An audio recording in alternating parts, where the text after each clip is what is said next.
முதலில் தன்னை ஒப்பு கொடுத்து புற்றீசல்களாய் பெருகும் எண்ணங்களின் ஊற்றாக என் மனம். தொலைவுகள் பொருட்டின்றி நொடியில் பயணிக்கும் அதன் வல்லமையின் ஆட்சியில் பல நேரம் அடங்கி போய்விடுவதாக நான்.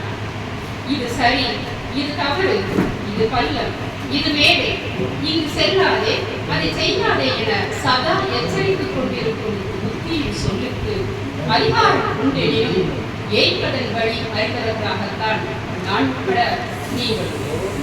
சில சமயம் நரம்புகளை நெம்பி நீட்டிய ஒளிகள் அழைத்துச் செல்லும் பாதையில் நினைவு விரல்களை பத்திரமாக பிடித்து பறந்து போகிறது மனம். நான் அதன் பின்னே வராது போனாலும் வற்புறுத்தலின்றி வாகாக செல்லும் வழியதை தெரிந்து கொண்டு தெளிவாகத்தான் நகர்கிறேன்.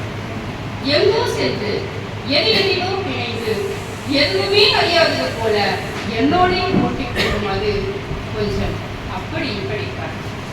இருந்தும் சதா நிரூபித்து தக்க வைத்துக் கொள்ளும் போராட்டமாக ஏன் இந்த மனம் எப்படி மாறி போகிறது? ஆன்மீக தடத்திலிருந்து பாதையை நீட்டிக் கொண்ட அற்புதங்கள் மரபும் வழியாக மங்கி தொலைவது மன்னிக்க முடியாத குற்றம் அல்லவா?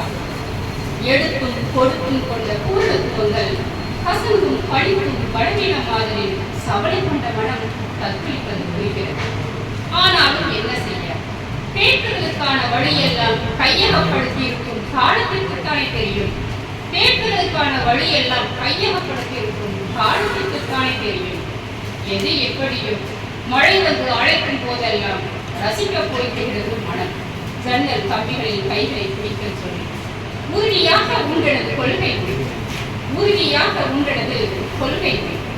நல்லன தேடி, நல்லன நாடி, நல்லன செய்து, நல்லன பெருந்தோறும் நன்றி சொல்லிவிடுகிறேன் என் புத்தி. வாய்ப்புக்கு நன்றி, வணக்கம்.